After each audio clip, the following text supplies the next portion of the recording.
Hi, welcome to valuationpodcast.com, a podcast and video series about all things related to business and valuation. My name is Melissa Gragg, and I provide online divorce, mediation, and valuation services in St. Louis, Missouri. Today, we will discuss turning disrupted leaders into a disruptive force with Michael Teape. Since 1994, Mike has been conducting business and personal effectiveness design and delivery training. He's been coaching, training the trainers, and developing training strategy for a wide spectrum of clients. He works for global corporations, leading training firms, and universities, as well as small and middle market businesses. Well, and you talk about some things that I think will help leaders either resonate with or kind of understand, like, because I'm thinking, am I disrupted right now or am I not? Like, what are some of the deadly sins of a disrupted mindset that we should avoid? Like, how do we even know? Because there's been so much change lately. Like, maybe I'm just coping. I don't know. Mm-hmm. Well, there's the do you feel psychologically safe? Hmm. Because that's actually the physical threats you've received. Maybe if you walk near the edge of a cliff area and there's a nice, beautiful lake below you and you stumbled, you'd have a certain reaction. Mm-hmm. Yeah.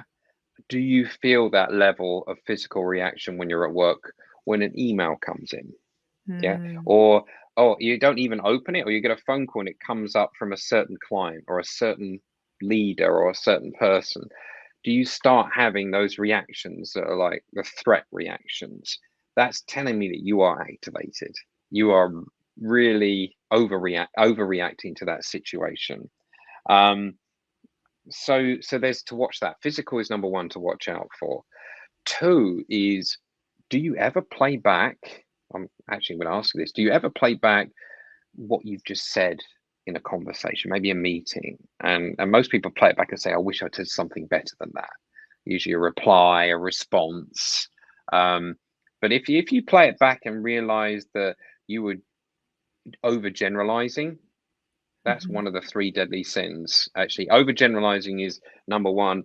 Is, well, that always happens. Is, oh, that group over there in accounting, they never get it right, or they never respond. They always come back with questions. Always, never.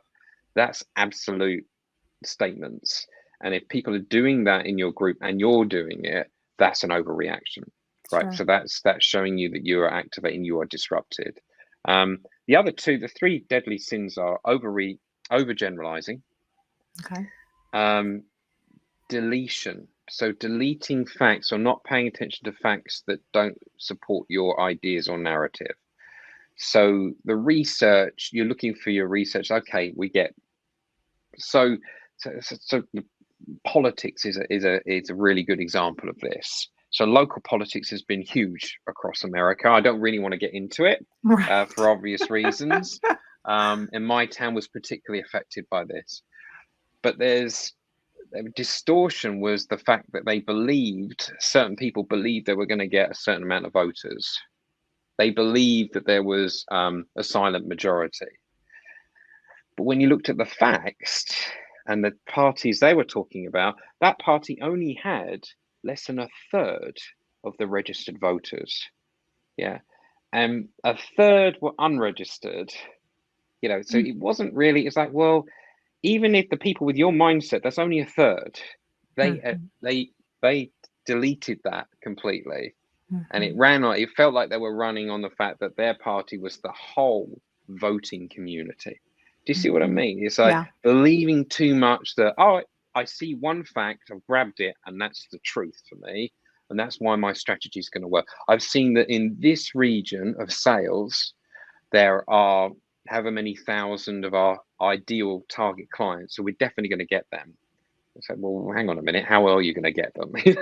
Right. It's a little bit. You've deleted and only chosen certain facts. So deletion, uh, overgeneralizing, and distortion.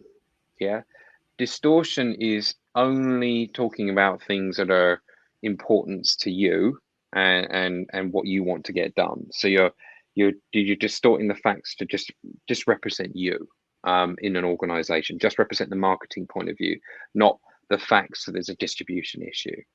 Sure. within the organization. Okay, so deleting facts, distorting, focusing just on your narrative, and overgeneralizing are the Well, three areas. and like psychologically, isn't that just what we do as humans? Like, I'm going to go out and I'm going to research and find support for my Yes. position, right? Yes, Like, I'm going to tell you that this is why this is right. Is this, I mean, because that is the real problem. Yeah, that's, yeah, I think you hit the nail on the head with social media. Most people are not looking for the opposite viewpoint. Okay, Mhm, well, doesn't even have to be an opposite, a different viewpoint. right. Um, so they dig in, they double down, right? They've said a Mhm, statement and somebody came back with a, well, actually, in this area, it doesn't work. Really? Well, here's another piece of information that tells me you that I'm right. mhm, So there's an absolute, once you start just following your narrative and not listening to the other point of view, that's, you've lost it, really. And look, who's going to realize they're in that position as a leader? Who's going to realize that they are spending way too much talking about their own ideas and not about others?